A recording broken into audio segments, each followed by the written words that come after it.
s'il y a un souvenir qui vous revient, on peut y retourner. Bon, Hein. qu'est-ce que... Non, ben, parce que... C'est-à-dire comment vous avez vu des événements arriver, les souvenirs que vous avez, hein, pas les Non, mais souvenirs. j'essaye de vous donner des souvenirs. Mais là, pour mon père, je voudrais revenir à Minerai, l'école, D'accord. Oui, c'est euh, vrai. tout. Bled, tout ça. Non, mais Bled, c'était après moi, mais Minerai, c'était lui. Bon, comment lui, il vivait un peu. Vous n'avez pas eu Bled? Si, j'ai eu Bled, moi, mais c'est plus tard. Hein. Ah, c'est après. C'est juste après la guerre, moi, j'ai eu Mm. Bled. Et moi, j'ai eu Minerai juste Parce qu'il après la était guerre. déjà instituteur avant la guerre, Oui, Bled. mais mon père l'a pas eu. Mais il a eu Minerai. Et vous avez eu Minerai Et aussi. j'ai eu Minerai comme directeur, oui, mais il s'en D'accord. est souvenu. Nous sommes le 24 janvier 1997 et le témoin est M. Charles Zilberberg. L'intervieweur est Mme Hélène Lévy-Van Pollack. Nous sommes à Rueil-Malmaison, dans les Hauts-de-Seine, en France. L'interview se déroule en français et nous sommes sur la cassette numéro 2. Voilà, donc je vous laisse continuer, puisque... Bon, alors voilà. Donc je voulais un peu revenir donc sur mon père pour dire que on était fortement implanté dans ce quartier à tel point qu'il a été à l'école communale qui était donc à la place des Hospitalières Saint-Gervais. Ce sont d'ailleurs une espèce de monument qui est les anciens abattoirs. Et donc il allait à cette école communale où il a fait la rencontre d'un personnage qui ultérieurement s'est avéré intéressant sur le plan de ma relation personnelle, savoir qu'il a été il a eu comme instituteur Monsieur Minerai qui ensuite a été déclaré comme juste, je crois. Alors donc il avait pris ça fortement à cœur, de bien travailler. Il passait pour un intellectuel de sa génération parce que bon, il faut replacer un peu le contexte. Mon grand-père, ma grand-mère étaient complètement illettrés. Et ils arrivaient beaucoup de Pologne avec deux types. Je vous ai dit côté ma mère très lettrée, mais ce qu'on rencontrait aussi, c'est de tout ou rien. Hein. Alors donc, mon grand-père, c'était dans l'illettré total. Ma grand-mère savait juste signer son nom. Alors, ce qui était quand même extraordinaire, c'est cet enfant qui arrive, je vous ai dit, à l'école, bon, peut-être un peu plus tard que les autres, vers 7-8 ans, ou 6-7 ans, au lieu de 6 ans, va se mettre à bien travailler, aller d'une seule traite jusqu'au certificat d'études, ce qui fait qu'il avait la réputation d'être très intelligent. Peut-être il se bataillait, il bagarrait bien, il se bagarrait mieux que les autres, mais voilà, c'était cette image qu'on m'a laissée. Enfin, mon grand-père, les oncles, les tantes ont laissé. Bon, donc voilà, il y a cet aspect du problème, et puis après, il a donc fait son service militaire. Il voulait faire son service militaire, j'ai des photos où moi j'allais la voir à l'école militaire, et ma mère m'emmenait, les gens des bureaux militaires, il y avait des femmes qui tricotaient des petits trucs pour lui offrir. Ben, tout ça, c'était une ambiance assez intéressante. Ensuite, je vous dis qu'il avait milité donc dans un parti radical socialiste, mais dans un but, je dis, d'intégration.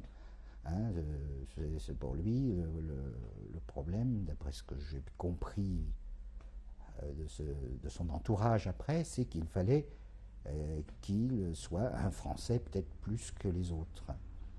Et c'est ce qu'il a fait ultérieurement, à savoir que tout à coup, donc, voilà, j'ai évoqué un peu toute la partie qui précède la guerre, et puis tout à coup, la guerre ou les prémices de la guerre éclatent, puisqu'il y a Munich, il est mobilisé, il part. Ensuite, il y a la déclaration de la guerre, et bah, comme un fait exprès, il se trouve, puisque tout à l'heure, j'ai déjà dit qu'il conduisait une voiture, et il demande, et on l'envoie dans une unité combattante. il se retrouve à conduire des chars. Il y a d'ailleurs 2 unités de chars motorisés pendant cette guerre côté français. Il y en a une qui va combattre en Allemagne, pénétrer dans la Sarre, occuper la Sarre.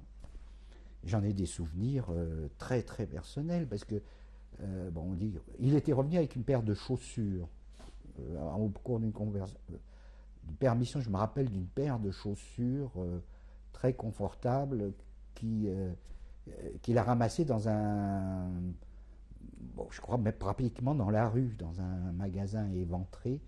Et cette paire de chaussures, ça me faisait drôle, ça faisait presque des chaussures entre guillemets de pillage, mais comme ils avaient pas des bonnes chaussures à cette époque, il y avait encore les bandes moltières hein, au début. Et ben, ces chaussures lui étaient très agréables pour se reposer les pieds. Et je le situe donc là les premières permissions. Alors ce que je voulais aussi évoquer, c'est que notre famille se trouve en difficulté tout de suite. Parce que ma mère, avec ses 3 enfants, première chose, on l'a évacuée. On a été évacués d'abord. Alors une de mes tantes, qui avait une vingtaine d'années, qui a été ultérieurement déportée, Raya ou Hélène, est partie avec nous. On a été envoyés dans le Loir-et-Cher au début de la guerre. Puis après, bon, c'était pas l'exode, on était évacués. Mais à ce moment-là, donc je voulais dire, c'était pas une décision, non, c'était une décision administrative. Okay. On était évacués, mais pour l'instant, ma mère touchait une pension militaire pour survivre, donc il n'y avait pas de problème. Bon, on a été évacués, puis on est revenu. Et puis, en 40, on a subi, nous, l'exode. On a été encore évacués, et ma même tante, qui avait une vingtaine, 19-20 ans, elle est venue avec nous. Elle nous a accompagnés. C'est là qu'on s'est retrouvés encore dans le Loir-et-Cher, mais dans un autre coin du Loir-et-Cher, mais dans des situations assez épouvantables de camping, dans une période où on était quand même jeunes avec 3 enfants en bas âge, enfin 3 enfants pas en bas âge, mais en âge quand même où on ne se subvient pas tout seul à ses besoins. Hein. Alors donc ma mère se retrouve avec cette tante et ça fait créer des liens et des rapprochements. Donc en juin 40. Parce que votre plus jeune sœur a presque même pas 2 ans. Oui, c'est ça. Ma plus jeune sœur n'a pas 2 ans. La suivante a 2 ans de moins que moi, donc elle a 5 ans. Et moi, j'ai 7 ans, ou 6 ans, entre 6 et 7 ans. Enfin, avec les femmes avec 3 enfants, elle était prioritaire à l'évacuation, mais aussi aux embêtements, parce que quand les routes se trouvent occupées par l'armée, on a rencontré l'armée allemande là-bas, dans notre camping, près d'une ferme, dans le Loir-et-Cher. Et puis après, on est revenu à Paris, et arrivé à Paris, on a repris notre vie dans l'appartement, et fallait se débrouiller. Et puis ça a été à peu près au point de vue économique jusqu'au moment où mon père a été démobilisé. Alors il a été démobilisé, son unité s'est repliée quand même en bon ordre. Et pendant le repli, il a été blessé parce que à un moment, on leur a dit d'abandonner les chars et on les a repliés par des camions militaires, mais des camions, il m'expliquait qu'il lui avait sauvé la vie. Vous savez, les camions qui peuvent se soulever et qui permettaient de décharger des pierres ou des choses comme ça. Et ils étaient sans cesse attaqués par l'aviation allemande. Et il s'est retrouvé donc avec des shrapnels dans le tendon d'Achille, ce qui est très gênant, évidemment. Donc blessé et donc évacué sur un hôpital militaire où on lui a extrait les morceaux d'éclats d'obus, qu'on l'a pansé, et ensuite on l'a envoyé pour rejoindre son régiment qui était replié du côté de Vichy, où il a été démobilisé en 40, très rapidement.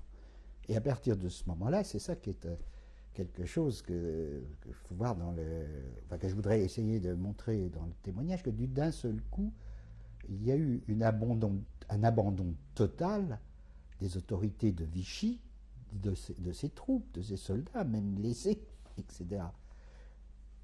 Du jour au lendemain, il n'y avait plus de pension militaire, mais il n'y avait non plus, à son retour, plus de travail normal. Les ennuis ont tout de suite commencé. Il est revenu donc en courant 40 vers là. Mais je peux pas bien préciser, mais ça devait être en automne ou fin automne 40, avec un handicap, parce qu'il y avait déjà des lois qui ont été prises, à savoir que les commerçants juifs devaient afficher une affiche qu'on appelle l'affiche rouge à fond noir, qui était déclaré commerce juif, avec un commissaire, je ne sais pas si c'était le terme exact, mais un commissaire au compte qui devait, enfin, une espèce de quelqu'un qui supervisait et qui devait diriger son commerce à sa place et à qui il devait rendre des comptes. Et c'est ce qu'il a trouvé à Melun en arrivant. Et bon, comme lui arrivait, disons, de l'armée, où il n'a pas été chômeur, il a pas mal pris les choses, il ne l'a pas mis tout de suite, il a mis de la mauvaise volonté, et il a fait une espèce de résistance civile. Vous en avez le souvenir, vous-même? Ah, absolument. Alors je vais vous raconter pourquoi j'en ai le souvenir, parce qu'il a été condamné par un tribunal de Melun à 1 mois de prison ferme dans la centrale de Melun. Mais pourquoi Melun? Excusez-moi, j'ai pas... Parce qu'il avait de la marchandise à Melun. Ah, d'accord. Il disait marchand forain, il avait un dépôt de marchandises à Melun. D'accord. Donc il a été condamné à 1 mois de prison ferme. Alors j'en ai un souvenir personnel, parce que je me suis demandé avec ma mère comment communiquer avec lui. Alors elle allait le voir, elle apportait ce qu'on pouvait trouver, un paquet. Et moi lui ai écrit une lettre dans le papier où il y avait le beurre. Et je pensais qu'il ne le savait pas. Je pensais que ça n'avait pas d'importance. Et bien quand il est sorti après son mois, il m'a amené le papier. Je ne savais pas s'il l'avait trouvé ou pas. Et puis il m'a demandé certains mots à préciser, mais il était heureux de ce mode de communication qu'on avait pu établir avec la centrale de Melun, où c'était pas triste, hein, c'est de là qu'on sortait les otages à chaque problème. Hein. Vous avez souvenir de ce que vous lui avez écrit? Écoutez, j'écrivais très très mal et très difficilement. Ça doit être du type papa, je t'aime vraiment, je pense à toi. Je me rappelle le sens général, que j'étais avec lui, qu'on le soutenait, qu'on comprenait. Bon. Quand il est sorti, ça s'est pas plus arrangé pour lui encore. Parce qu'à ce moment-là, donc on arrivait déjà en 41, a éclaté, où est venu à jour un procès qui était induit depuis 2-3 ans. Alors un procès qui a été repris et accentué parce que il y a des gens qui voulaient en profiter. C'était un accident de la voie publique. À savoir que moi j'habitais au 42 rue des Francs-Bourgeois, c'était un angle avec la rue Vieille du Temple, il avait mis sa voiture là et il y avait une porte cochère pour rentrer sa marchandise. Donc il avait déposé un paquet dans la porte cochère. Il y a une femme qui est passée avec un enfant, disait-elle, en regardant les oiseaux. Elle regardait en l'air, elle a buté contre le paquet. Je crois que ça s'est terminé pour l'enfant, malheureusement, pour 2 points de suture. Et je pense à l'Hôtel-Dieu. Eh bien, bon, cette chose-là, bon, il y a eu, disons, un accident de voiture déclaré avec coups et blessures involontaires, et le truc habituel. Puis les assurances ont joué à l'époque, puis rien ne s'est passé de particulier, sauf à la guerre. Après la guerre, après les premières mesures vichistes. Bon, ces gens-là ont dit, bon, on va peut-être gagner de l'argent, on va réactiver la plainte, et donc la plainte est repartie, et c'est passé en procédure d'urgence au palais de justice de Paris. J'ai un parfait souvenir de ça, parce que il m'a raconté que ça s'est passé d'une façon absolument odieuse, où il a tiré 2 mois de prison ferme sans sursis, avec une amende, et il a été incarcéré à Fresnes, dans le quartier des condamnés à mort, avec, je ne sais pas quelle indemnité pour la femme, je ne m'en rappelle plus exactement, et avec comme attendu que de toute façon c'était sans appel puisqu'il était juif. Donc, Mais c'est dans l'attendu. Donc il y avait déjà eu déclaration, recensement. Ah non, il n'y avait pas. C'est pour ça, je vous dis, il y a quelques mythes qu'il faut qu'on la peau dure. Il n'y a pas eu de recensement. Là, il s'agit encore de procès, de choses qui se font sur des Français qui sont censés avoir fait la guerre, hein, faut bien, qui ont fait leur service militaire, qui sont parfaitement en règle avec la loi. Ce sont des gens français auxquels on n'applique pas la loi, on applique des lois d'exception. Alors, c'est vrai qu'on cherche à faire réviser tous les grands procès, mais il doit y avoir des tas d'histoires de ce type, à mon avis, qui restent dans les archives et qui mériteraient peut-être d'être un jour dépouillées.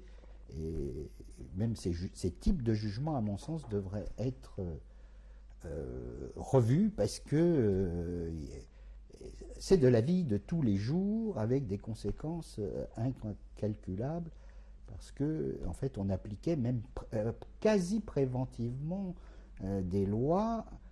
C'est pas les Allemands qui demandaient d'appliquer ça, hein, c'était bien une justice française, ça a été jugé en France, hein.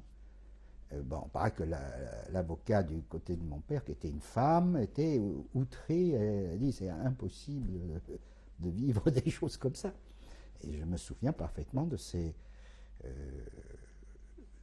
paroles. Ça, mais bien, c'est des choses qu'on peut pas ne pas se souvenir, on ne peut pas inventer. Et il y a des soutiens écrits d'ailleurs dans les archives, probablement.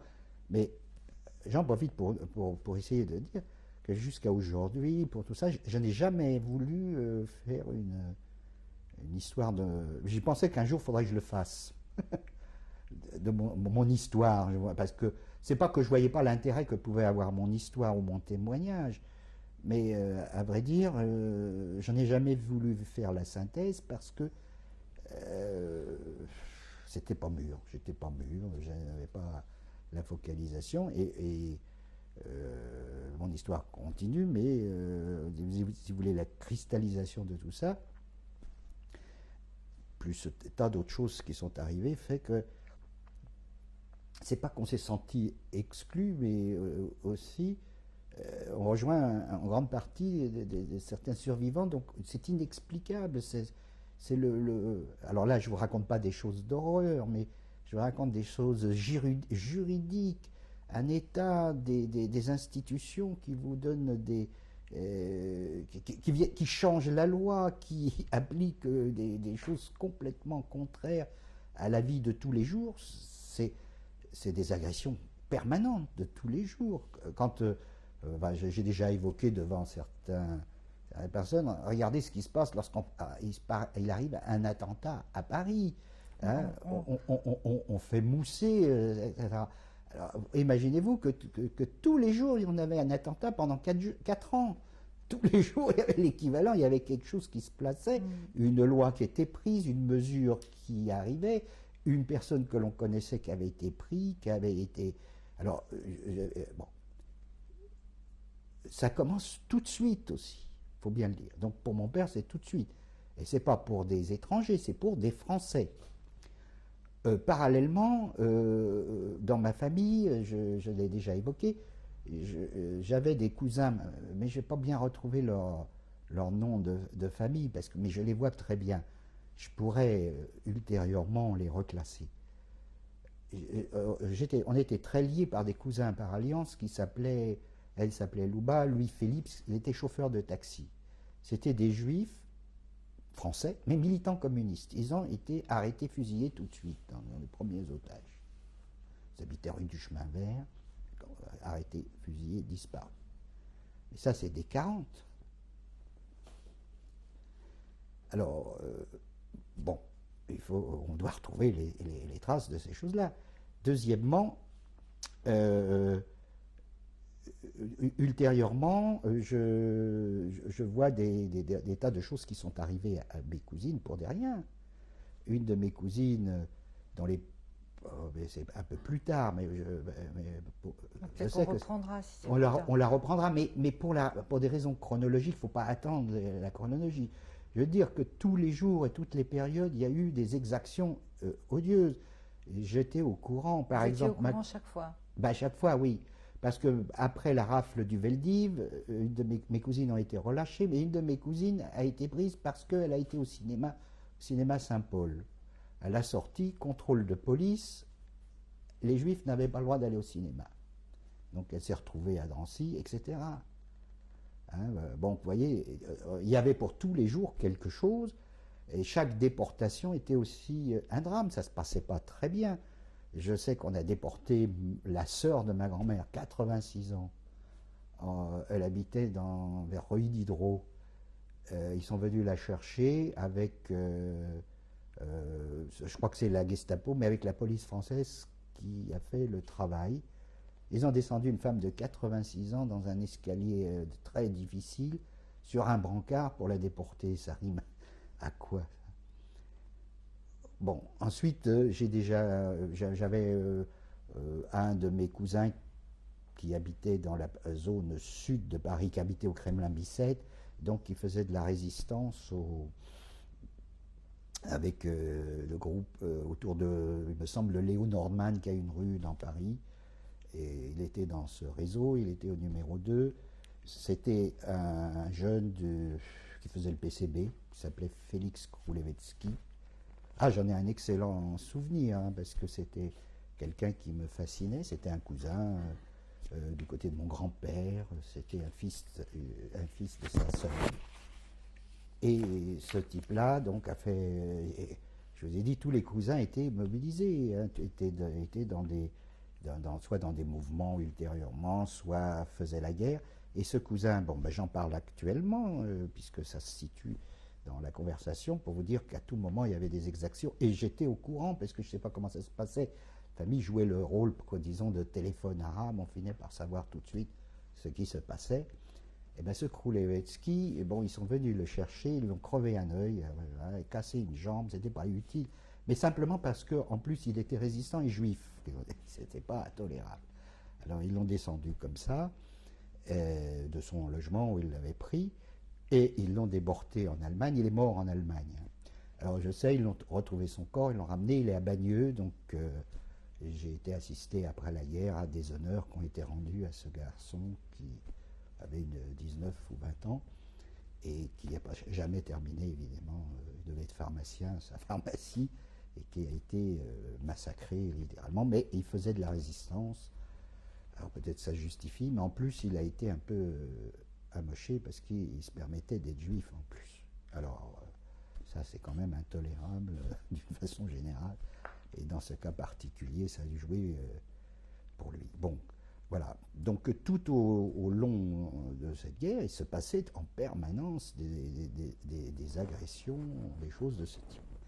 Donc je vous disais donc que j'étais au moment donc, où mon père part à la guerre et démobilisé. Vous étiez au dernier procès. Il est au dernier procès, donc pendant 2 mois. Alors là, quel est il était à la prison de Fresnes. Là, la prison de Fresnes, non. Pourquoi je dis condamné à mort? Parce que c'était quasiment au secret. On ne pouvait pas le voir, on ne pouvait pas lui apporter quoi que ce soit. Il était au secret, à savoir qu'il pouvait être sorti à tout moment pour être fusillé. Enfin, bon, les 2 mois se passent. Votre mère, dans tout ça, Comment elle vivait ça? Elle vivait pas ça bien, mais ma mère avait une autre préoccupation qui ne ressort pas bien enfin de l'histoire, on n'a jamais bien dit ce qui se passait. C'est que cette femme qui se trouvait avec 3 enfants n'avait aucune ressource. Oui, c'est pour ça que je vous demandais, oui. Alors, donc l'arrangement était le suivant. Mon grand-père était encore à Paris. Mon grand-père avait, avant la guerre, une boulangerie dont il était gérant rue de Jouy. C'est une petite rue du 4e qui est vers l'hôtel de Sens. Et bon, au début de la guerre, avant que la guerre éclate même, sa gestion n'était pas bonne, donc il avait fait faillite. Et il avait été ouvrier boulanger, c'était un excellent ouvrier boulanger connu à Paris, et surtout dans les spécialités de pain d'Europe centrale, du pain au cumin, du pain au pavot, enfin il faisait un pain extraordinaire, il était connu, et on était connu comme une famille de boulangers, depuis même l'arrière-grand-père. Et d'ailleurs, on s'apparente à la famille de Régine, hein, s'appelle Zilberberg. Ils sont boulangers aussi, hein, les cousins étaient aussi boulangers. Je sais que mon grand-père parlait de 2 cousins Gabriel, qui probablement devaient être parentes avec ces lignées-là, mais j'en ai pas la certitude. Mais ils étaient à plusieurs boulangers de famille, avec une renommée à défendre. Donc mon grand-père a pris ensuite la succession et la gérance de la boulangerie de ses patrons, qui était un endroit qui est au coin de la rue des Écouffes et de la rue des Rosiers. C'était la boulangerie Corcaz. Et pendant toute une bonne partie de la guerre, mon grand-père, après 41 surtout, 41-42, et après il est parti en zone dite libre, ils étaient là-bas à tenir la boulangerie Corcaz.